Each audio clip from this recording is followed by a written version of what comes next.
ఈ దేశంలో అన్యాయాన్ని ఎదిరించే వాళ్ళు 1,00,000 మంది ఉంటే ఆ 1,00,000 మందిలో అతడు ఉంటాడు. ఈ దేశంలో అన్యాయాన్ని ఎదిరించే వాళ్ళు 10 మందే ఉంటే ఆ 10 మందిలో తానుంటాడు. ఈ దేశంలో అన్యాయాన్ని ఎదిరించే వాళ్ళు 2 ఉంటే ఆ 2లో తానుంటాడు. ఈ దేశంలో అన్యాయాన్ని ఎదిరించేవాడు ఎవడో లేకపోయినా అతడు ఒక్కడే ఉంటాడు. అతడు మందకృష్ణ మాదిగన్న. అతడు మందకృష్ణ మాదిగన్న. కృష్ణన్న గొప్పతనం ఏంటంటే 1000 సంవత్సరాలకు ఒకటి పుడతారు అట్లాంటి. The 1000 years of history. Telugu రాష్ట్రాల్లో ఆయన చేసినటువంటి మడమ తిప్పని పోరాటం ఇవాళ మనందరినీ ఒక గమ్యానికి చేర్చింది.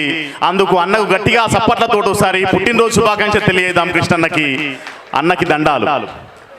మిత్రులారా, మాకు సన్మానం చేసి మా మీద చాలా పెద్ద బాధ్యత పెట్టిళ్ళు.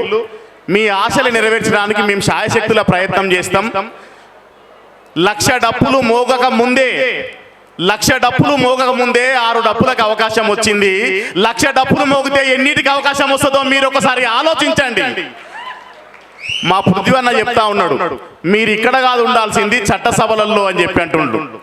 తప్పకుండా ఉద్యమాల్లో పనిచేసి ఈ నేల విముక్తి కోసం తెలంగాణ ఉద్యమంలో పనిచేసినటువంటి బిడ్డలుగా, మాదిగ జాతి విముక్తి కోసం వర్గీకరణ ఉద్యమంలో పనిచేసినటువంటి బిడ్డలుగా, అటు 1300 మంది బలిదానాలు, ఇటు ఎంఆర్పిఎస్ ఉద్యమంలో అసూలు బాసిన సురేందర్ మాదిగ లాంటి బిడ్డల యొక్క బలిదానాల యొక్క పునాదుల మీద మేము తప్పకుండా మీ ఆశల్ని నెరవేర్చేటటువంటి ప్రయత్నం చేస్తాం.